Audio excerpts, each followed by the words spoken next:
दर्शकों, इन दिनों महाराष्ट्र में बड़ी-बड़ी बैठकें और मुलाकातें हो रही। एक तरफ जहां शिरडी में देश के गृह मंत्री अमित शाह, महाराष्ट्र के दोनों डिप्टी सीएम अजित पवार और एकनाथ शिंदे और साथ ही सीएम देवेंद्र फडणवीस की 45 से 50 मीटिंग हुई है, तो वहीं दूसरी तरफ शिवसेना यूबीटी प्रमुख उद्धव ठाकरे और महाराष्ट्र नवनिर्माण सेना के अध्यक्ष राज ठाकरे एक बार फिर से मिले हैं।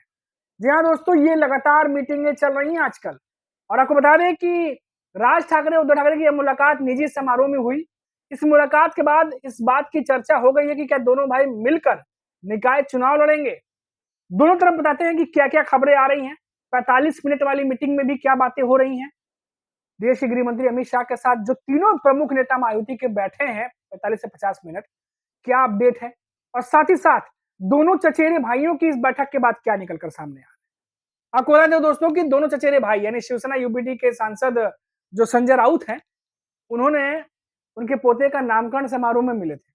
सोशल मीडिया पर सामने आए वीडियो पर राज ठाकरे, उद्धव ठाकरे, उनके विधायक पुत्र आदित्य ठाकरे, शिवसेना यूबीटी नेता अनिल देसाई और मिलिंद नार्वेकर आपस में बातचीत और हंसी मजाक करते देखे गए। यानी पूरा पारिवारिक माहौल जैसा है जो नेताओं के बीच में देखा जाता है वैसा देखा गया।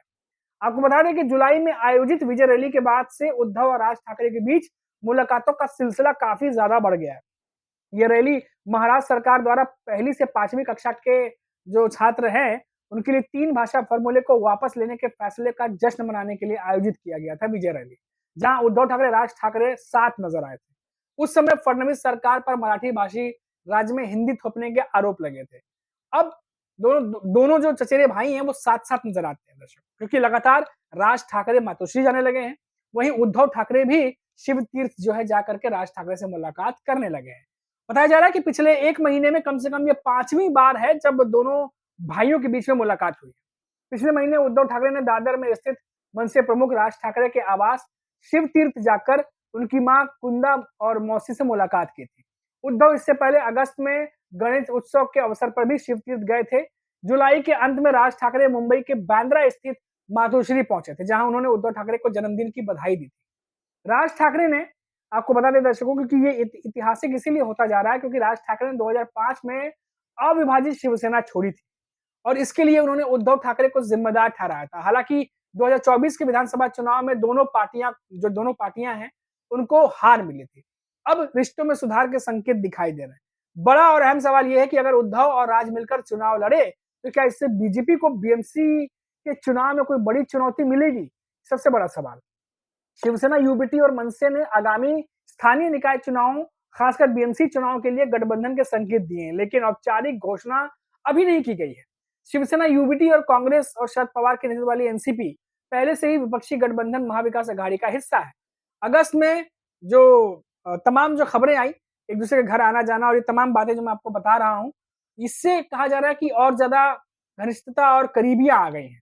आपको बता दें दोस्तों कि पिछले काफी समय से जो उद्धव ठाकरे हैं वो बीजेपी पे बहुत ज्यादा हमलावर है और तो और बीजेपी को लेके कई सारी बातें वो लगातार कह रहे हैं।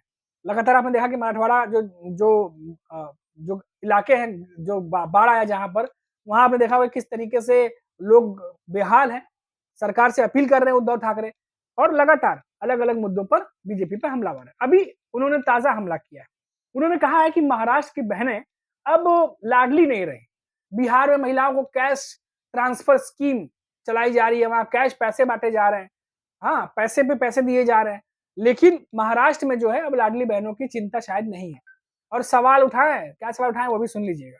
बिहार में आगामी विधानसभा चुनाव से पहले केंद्र सरकार द्वारा राज्य की 75 लाख महिलाओं के खाते में 10,000 रुपए ट्रांसफर किए।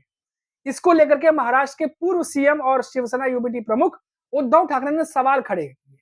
उन्होंने बिहार के इस योजना के लागू होने पर समय पर चिंता जताई और पूछा कि क्या चुनाव नजदीक आने के कारण बिहार की महिलाएं ज्यादा फ्री हो गई।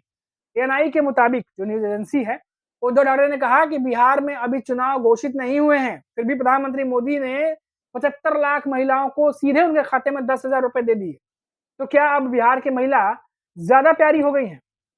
और क्योंकि याद होगा दर्शकों आपको कि महाराष्ट्र में जब चुनाव चल रहे थे उस दौरान पीएम मोदी, बिहार के, माफ कीजिएगा, पीएम मोदी और तमाम जो महायुति के नेता हैं वो लाडली बहन योजनाओं का नाम ले लेकर के किस तरह से प्रचार कर रहे थे वो आपको याद होगा। अभी महाराष्ट्र के पूर्व सीएम ने, जो उद्धव ठाकरे हैं, यूबीटी के प्रमुख हैं, उन्होंने कहा कि क्या सिर्फ चुनावों को देखते हुए किया जा रहा है ये सब चीजें। उन्होंने पिछले साल महाराष्ट्र विधानसभा चुनाव से पहले शुरू की गई लाडली बहन योजना का जिक्र करते हुए पूछा कि क्या अब महाराष्ट्र की बहनें लाडली नहीं रही। उद्धव ठाकरे ने इसके जरिए आरोप लगाया कि बिहार के मतदाताओं को बिहार विधानसभा चुनाव से पहले लुभाने के लिए महिला सेंट्रिक योजना शुरू की गई है। और जैसा कि आपको पता ही है कि महाराष्ट्र में भी चुनाव से ठीक पहले, विधानसभा चुनाव से ठीक पहले महाराष्ट्र में भी यही किया गया था, जहां 1500 रुपए लाडली बहनों को देने की बात कही गई थी। अब केंद्र सरकार द्वारा कहा गया है कि हाल ही में घोषित नगद जो योजना है उसका उद्देश्य महिलाओं को वित्तीय सहायता प्रदान करना है। हालांकि इस कदम ने चुनाव के दौरान कल्याणकारी योजनाओं के उपयोग पर बहस छेड़ दी है और राज्यों में लाभ के समान वितरण पर सवाल खड़े किए हैं। हालांकि महाराष्ट्र में भी जब लाडली बहन योजना आई थी तो उस दौरान भी यही कहा गया था कि ये महिलाओं के लिए इंडिपेंडेंट और फाइनेंशियली उनको मजबूत बनाने के लिए किया जा रहा है। लेकिन सभी को पता था कि लोकसभा चुनाव में महायुति और बीजेपी की जिस तरीके से हार हुई है, उसके बाद मध्य प्रदेश के तर्ज पर लाडली बहन योजना महाराष्ट्र में लाई जा रही है। आपको बता दें कि पुणे में यूनियन ऑफ वर्किंग जर्नलिस्ट द्वारा आयोजित एक संवाद कार्यक्रम को संबोधित करते हुए उद्धव ठाकरे ने कहा कि शिवसेना, उन्होंने कहा कि यह धोखा है, लाडली बहनों को आर्थिक मदद की सख्त जरूरत है। मुझे उम्मीद है कि प्रधानमंत्री मोदी अपने आगामी महाराष्ट्र दौरे के दौरान कुछ मदद की घोषणा करेंगे। अब ये सवाल उद्धव ठाकरे उठा रहे हैं। उद्धव ठाकरे ने यही नहीं रुके हैं वो। उद्धव ठाकरे ने कहा है कि जब बिहार को आर्थिक मदद की जरूरत थी तब केंद्र सरकार ने तुरंत कार्रवाई की। उन्होंने कहा कि अगर आप मदद दे रहे हैं तो उसे सिर्फ बिहार तक सीमित ना रखें, देश की भी जो महिलाएं हैं तमाम अलग अलग राज्यों की वहां तक भी पहुंचाएं। ये महिलाएं कोई पेड वोटर नहीं है। शिवसेना यूबीटी के कार्यकर्ताओं को संबोधित करते हुए उद्धव ठाकरे ने शाखाएं या शाखा कार्यालय स्थापित कर पार्टी नेटवर्क का विस्तार करने का आह्वान किया है। अब क्योंकि बीएमसी निकाय चुनाव के मद्देनजर उद्धव ठाकरे काफी समय से ये करते रहे हैं, शाखा प्रमुखों को और जो शाखा प्रमुख हैं अलग अलग शहरों में, उनको नए नए जो है वो ऑर्डर आते रहते हैं और उस तरह से काम करने की कोशिश जो है वो करते रहते हैं। अभी खबर ये भी है कि जो दशहरा रैली हुई थी वहां भी उद्धव ठाकरे ने बहुत सारे अपने कार्यकर्ताओं को निर्देश दिए हैं कि आगे किस तरीके से चीजें करनी है, कैसे काम करना है। फिलहाल इस समय महाराष्ट्र को लेकर के उद्धव ठाकरे पूर्ण रूप से बीजेपी पे हमलावर दिखाई दे रहे हैं। खासतौर से जब महाराष्ट्र में जो पैसे देने की योजना, जो लाडली बहन योजना शुरू की गई थी, उसके बाद से लगातार बीजेपी के लिए भी ऐसा लग रहा है कि कहीं ना कहीं चुनावों से पहले इस तरह की योजना चलाना बीजेपी को एक कह सकते हैं कि एक प्रयोग के तौर पर पहले जब किया गया था, सक्सेसफुल हुआ और उसको लग रहा है बीजेपी हर राज्य में अब ऐसे ही करने वाली है, क्योंकि हमने महाराष्ट्र में भी यही देखा था और मध्य प्रदेश में तो लाडली बहन योजना चल ही रही है। महाराष्ट्र में भी हमने देखा कि लोकसभा चुनाव में महायुति बुरी तरीके से हारी थी। बीजेपी तो जो कभी 48 में से जो शिवसेना और बीजेपी 40-42 सीटें जीती थी, वो बीजेपी मात्र 9 सीटें निकाल के लेके आ पाई और पूरी महायुति 48 में से सिर्फ 17 सीटों पर सिमट गई, जबकि महाविकास अघाड़ी 30 सीटें जीतकर चली गई, 30 से 31 सीटें। इसीलिए बीजेपी को कहीं ना कहीं ये लगने लगा है कि शायद महाराष्ट्र की तरह ही अगर बिहार में भी हम कुछ ऐसा कर दें तो शायद वहां पर जो रेशियो है वोटिंग परसेंटेज का वो इधर उधर हो जाए। राहुल गांधी की यात्रा के बाद खासतौर से जरूरत महसूस हुई होगी। फिलहाल उद्धव ठाकरे का इशारा उसी तरफ था। अभी के लिए इतना ही। आप देखते रहिए 4 PM महाराष्ट्र। नमस्कार।